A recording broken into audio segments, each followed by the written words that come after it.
சங்கீதம் 65:2 சொல்லுகிறது, மாம்சமான யாவரும் உம்மிடத்தில் வருவார்கள், ஏன்னா அவர் ஜெபத்தை கேட்கிறவர் அப்படின்னு இருக்கு. பொதுவாக இந்த நாட்களில் இந்த மாதிரி நேரங்களில் ஜெபம் அதிகமாக தேவைப்படுகிறது. அதிகமாக நாம் ஜெபித்து கொண்டே இருக்கிறோம். பலவிதமான ஜெபங்கள், முழு இரவு ஜெபம், உபவாச ஜெபம், இப்படி பல ஜெபங்கள் போய்கொண்டே இருக்கிறது. ஆனால் இந்த ஜெபத்தில் பார்த்தீங்கன்னு சொன்னால் ஒரு சில காரியங்கள் நம்மளை சோர்வடைய பண்ணுகிறது. என்ன மாதிரி காரியங்கள் சோர்வடைய பண்ணோம் அப்படின்னு கேட்டிங்கன்னா, பல நேரங்களில் நாம் ஜெபிச்சும் கூட அதற்கு பதில் இருக்காது. அந்த சூழ்நிலைகள் மாறாது, அப்படியே போயிட்டே இருக்கும். அந்த மாதிரி சுச்சுவேஷன்ஸில் பல நேரங்களில் நம்ம சோர்வடைஞ்சு போகிறோம். உதாரணமாக எனக்கு ஒரு சகோதரி ஃபோன் பண்ணாங்க. ஃபோன் பண்ணி பேசும்போது, பிரதர் எவ்வளவோ ஜெபம் பண்ணுறோம், ஆனாலும் கூட இந்த மாதிரி சுச்சுவேஷன்ஸ், குறிப்பாக இந்த பேண்டமிக் டயத்தை பற்றி அவங்க சொன்னாங்க.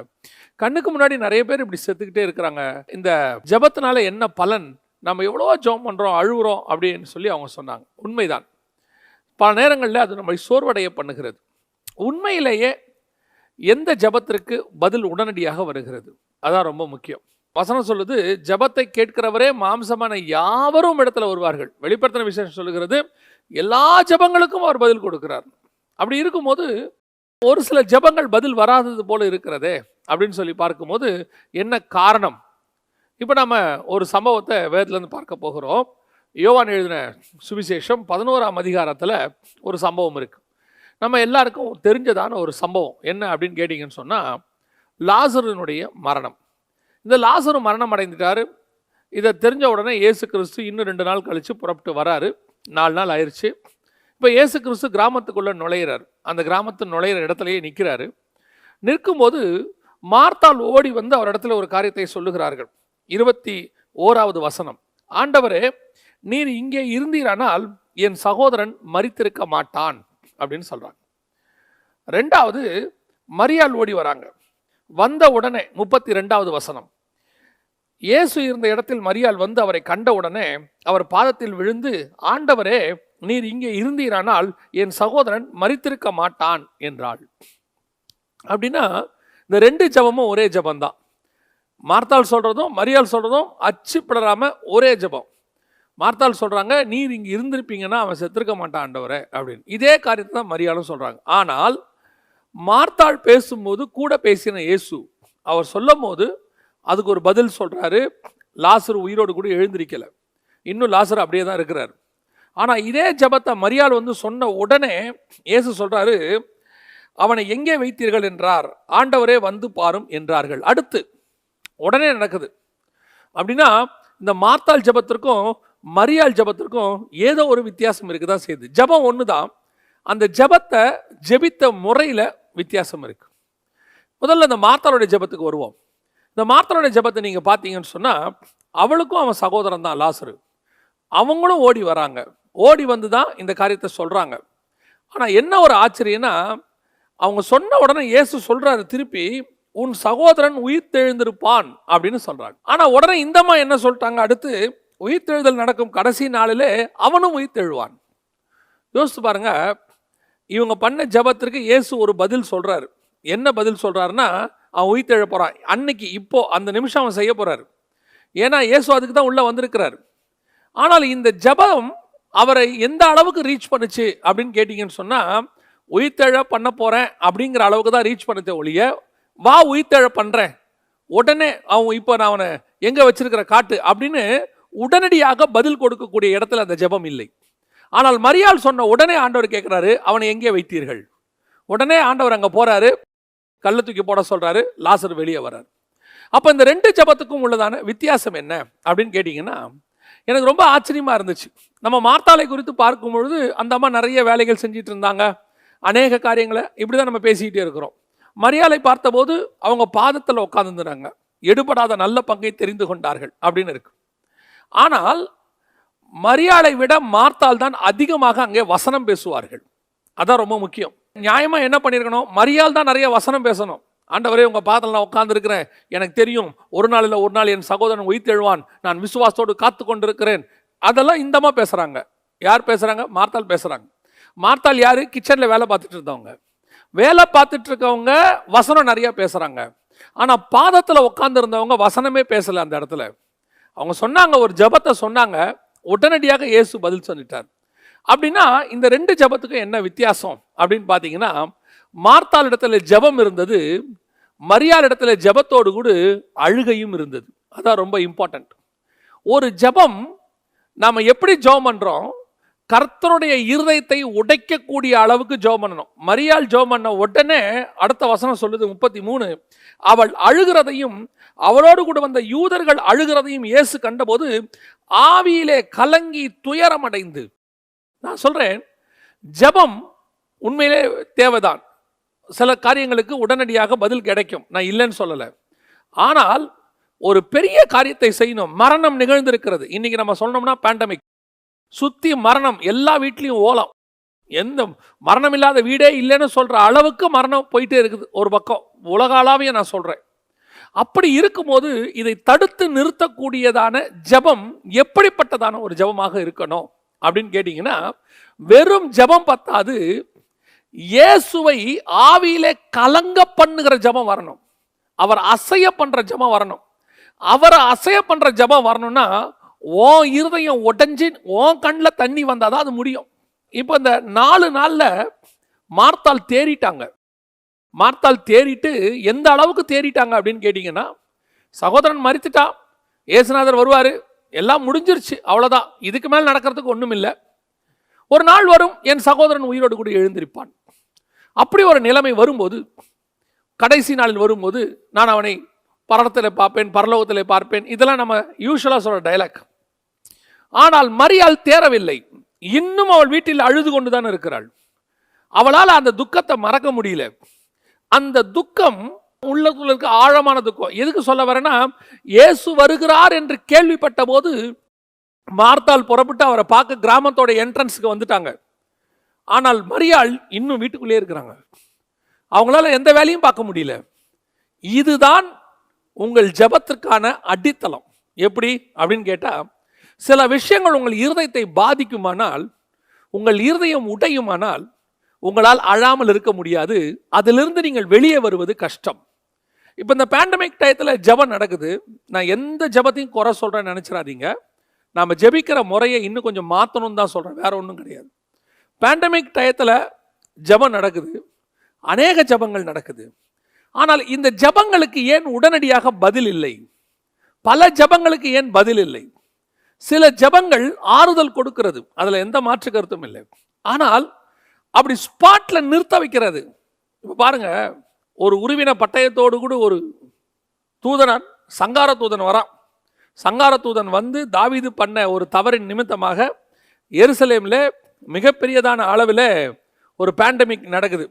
அது நடந்து கொண்டு இருக்கும்போது தாவீதினுடைய அந்த ஜெபம் இமிடியேட்டாக, வசனம் சொல்லுது 17வது வசனம், 2 சாமுவேலின் புஸ்தகம் 24ஆம் அதிகாரம்.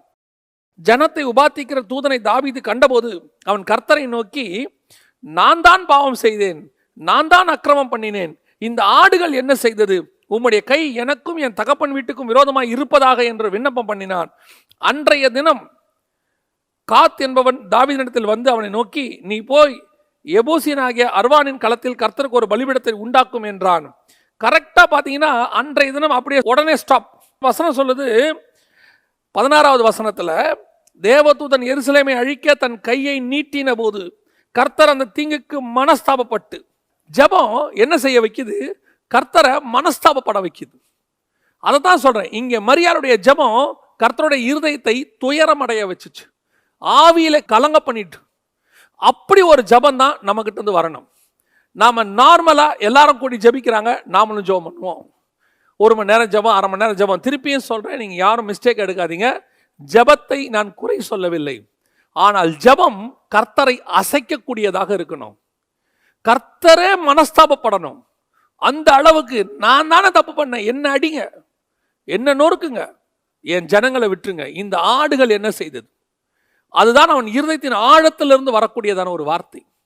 ஒரு ஜெபத்தை செய்யும் போது, ஒரு கடமைக்கு நம்ம ஜெபம் பண்றதுக்கும், மார்த்தாளுடைய ஜெபம் என்ன தெரியுமா? செத்துட்டா முடிஞ்சிருச்சு, ஓகே, நீங்க இருந்திருந்தா பழச்சிருப்பா ஆண்டவரே, பரவாயில்ல இருக்கட்டும், லாஸ்ட் டயத்தில் வருவான். இது ஒரு நார்மல் பிரேயர். மரியாளுடைய ஜெபம் என்ன தெரியுமா? நீங்க மட்டும் இங்க இருந்திருந்தீங்கன்னா ஆண்டவரே, கன்ஃபார்மா அவன் பிழைச்சிருப்பான். அதுக்கு மேல பேசுறதுக்கு ஒரு வார்த்தையும் இல்லை. இயேசுவாலையும் பேச முடியல. அவள் அழுகிறதையும் கூட வந்த யூதர்கள் அழுகிறதையும் கண்டு அவர் ஆவியிலே கலங்கினார். நம்முடைய ஜெபம் அப்படிப்பட்டதாக இருக்கணும். நான் சொல்றேன், நீங்க அழுது உண்மையிலேயே இருதயம் ஒட்டஞ்சு ஜெபம் பண்ணீங்கன்னா உங்களுடைய அழுகையை தாண்டி தேவனால போக முடியாது. உங்க அழுகையை தாண்டி தேவனால ஒரு கிரியை செய்ய முடியாது. அந்த அழுகைக்கான பதிலை கொடுத்துட்டு தான் வேற வேலையை பார்ப்பார் அவர். நீங்க வேணா ஓசியாவின் புஸ்தகத்தை எடுத்து வாசித்து பாருங்க. ஓசியாவின் புஸ்தகம் 12ஆம் அதிகாரம் 4வது வசனம். இது ஆதியாகமத்தில் நடக்கிற ஒரு சம்பவம், நம்ம எல்லாருக்கும் தெரிஞ்சது. யாக்கோபு ஏசாவுக்கு பயந்து முழுவதும் ஜெபம் பண்ணிட்டு இருக்கிறார். அப்பொழுது தேவன் அங்கே வரார். அவரோடு கூட தாவீது போராடினார்னு இருக்கு. இந்த போராட்டம் எப்படிப்பட்டதான போராட்டம்? நிறைய பேர் சொல்றாங்க ஜேக்கப் ரெசல்ட் வித் காட்னு ஒருத்தர் பிரசங்கம் பண்ணினார். அதாவது மல்யுத்தம் பண்ணினாராம். மல்யுத்தம் பண்ணி ஒருத்தர் சொன்னபோது எனக்கு ரொம்ப ஆச்சரியமாக இருந்துச்சு. அவர் ஆண்டவருடைய காலை லாக் பண்ணிட்டாராம், போட்டு ரெசல்ட் வித் காட் லாக் பண்ணிட்டாராம். லாக் பண்ணதுனால கர்த்தரால போக முடியலையாம். இல்லைங்க, அவர் தேவன். அவர் நினைச்சாருன்னா ஒரு நிமிஷத்தில் தூக்கி போட்டு போகிறதுக்கு அவரால் முடியும். அவரால் எதை தூக்கி போட முடியாது தெரியுமா? 12ஆம் அதிகாரம் 4வது வசனம் ஓசியாவின் புஸ்தகம் சொல்லுகிறது, அவன் தூதனானவனோடு கூட போராடி மேற்கொண்டான், முழுவதும் அழுது கெஞ்சினான். அழுது கெஞ்சினான். இதுதான் ஒரு ஜெபத்தில் ஜெயிக்கிறதுக்கான வழி, ஃபார்முலா. நீங்க கர்த்தரோட நெஞ்ச நிமித்தினீங்கன்னா நிமிஷத்தில் உங்களை ஜெயிச்சுட்டு போயிடுவார். அதே நேரத்தில் கர்த்தருடைய பாத்திரத்தில் உட்காந்துட்டு அழுதிங்கன்னா உங்க அழுகையை தாண்டி அவரால் போகவே முடியாது. அதுதான் அவருடைய மிகப்பெரிய பிரேக்கிங் பாயிண்ட். இயேசு கிறிஸ்துவானவர் மார்த்தாள்கிட்ட பேசுறதுக்கும் மரியாதை பேசுறது என்ன டிஃபரன்ஸ்? ஒரே ஜெபம் தான், ஆனா அவளுக்கு உட்காந்து பதில் கொடுத்துட்டு இருக்கிறாரு. அந்த ஜெபம் அவரை கலங்க பண்ணல, ஆனா மரியாளுடைய ஜெபம் கலங்க பண்ணுது. யாக்கோபு முழுவதும் போராட்டம், நைட்டு ஃபுல்லா ஒரு மனுஷனை விட்டுட்டு அவரால் போக முடியல பாருங்க. சரி ஜேக்கப் நாளைக்கு பார்த்துக்கலாம் அப்படின்னு அவரால் சொல்ல முடியல பாருங்க. விடு, நான் போகணும். என்ன விடணும்? காலை பிடிச்சிக்கிட்டு அழுகுறான். அவன் அழுது கெஞ்சினான். அவன் காலை பிடிச்சிக்கிட்டு சண்டை போட்டிருந்தானா தூக்கி அடிச்சுட்டு போயிருப்பார் ஆண்டவர் ஒரே நிமிஷத்துல. நான் தான் சொல்லுவேன், தேவனிடத்தில் நெஞ்சை நிமித்தி வாழ்ந்தவன் ஒருவரும் இல்லை, ஆனால் தலையை தாழ்த்தி காலை பிடித்து அழிந்தவன் ஒருவனும் இல்லை. உங்களுடைய அழுகை கர்த்தருடைய இருதயத்தை உடைக்கும். உங்களுடைய அழுகை கர்த்தருடைய ஆவியிலே கலங்க பண்ணும். அதை தான் யாக்கோபு செய்கிறார். இந்த ஜெபத்திற்கு கர்த்தர் உடனே பதில் கொடுப்பார். உங்க ஜெபம் எப்படிப்பட்டதாக இருக்கணும்? உண்மையிலேயே உங்க கண்ணில் தண்ணி வரணும், உங்க இருதயம் உடையணும். அப்படி உடைஞ்சு வர்ற ஜெபத்துக்கு உடனடியாக பதில் இருக்கும். நான் ஒரு ஊழியக்காரரை அறிவேன். இப்போ அவர் இல்லை. அவர் பிரேயர் பண்ணும்போது, அவர் பப்ளிக் மீட்டிங்கில் ப்ரேயர் பண்ணுவார். திரளான ஜனங்கள் கூடி இருப்பாங்க. அவர் பப்ளிக் மீட்டிங்கில் ப்ரேயர் பண்ணுவார். அவர் ஜெபம் குறிப்புகளுக்கு ஜெபம் பண்ணுற ஜெபம் தான் அந்த மீட்டிங்லேயே ஹை கிளாஸ். அதாவது ஒரு அரை மணி நேரம் கூட அவர் செய்தி கொடுக்க மாட்டார். நம்மலாம் இன்னைக்கு வேத பாடத்தை அப்படி எடுக்கிறோம் இப்படி எடுக்கிறோம்லாம் பேசிக்கொள்கிறாங்க. ஆனால் அந்த தேவ மனுஷன் எழுந்து நின்று சாதாரணமாய் ஒரு ஒரு லகுவான வார்த்தைகளை தான் பேசுவார். ரொம்ப புரிஞ்சுக்கிறது கஷ்டமான வார்த்தைகளெல்லாம் பேச மாட்டார். அரை மணி நேரம் அப்படி பேசி முடிச்சுட்டு அடுத்த அரை மணி நேரம் அவர் ஜெபம் பண்ணுவார். அந்த ஜெபத்தில் உண்மையிலேயே அந்த மனிதன் அழுவார். அந்த தேவ மனிதன் உண்மையிலேயே அவர் கண்ணீர் வரும், அவர் கண்களிலே கண்ணீர் வரும். அந்த கண்ணீருக்கு அங்க இருந்து இயேசு பதில் கொடுப்பார். சுகமாக்கி ஜனங்கள் வெளியே போவார்கள்.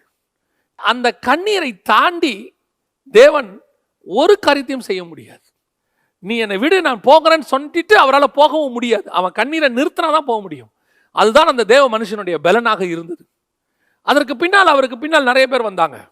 அவரை மாதிரியே ட்ரை பண்ணுவாங்க, அவரை மாதிரியே பேசுவாங்க, அவரை மாதிரியே குரல் தழுதழுக்கும், அப்படியே அழுகுற மாதிரி செய்வாங்க. நான் உற்று நோக்கி கொண்டே இருப்பேன். அவர்கள் கண்களிலே கண்ணீர் இருக்கவே இருக்காது, கண்ணீர் வராது. அந்த நிமிஷத்தை முடிஞ்ச உடனே பார்த்தீங்கன்னா ரொம்ப சகஜமாக அரட்டடிச்சு பேசிட்டு இருப்பாங்க. ஆனால் அந்த தேவ மனுஷனை பார்த்துருக்கிறேன், அவரால் அந்த துக்கத்தை விட்டு வெளியே வருவதற்கு பல மணி நேரங்கள் ஆகும். அப்படியே வேதனையோடு உட்கார்ந்துருப்பார் முடிச்சுட்டு. உண்மையிலேயே துயரப்படக்கூடியவர்கள், உண்மையிலேயே துக்கப்படக்கூடியவர்கள், உண்மையிலேயே அழக்கூடியவர்கள், உன் ஜெபம் நிச்சயமாய் கர்த்தரிடத்திலிருந்து பதிலை வாங்கி கொடுக்கும்.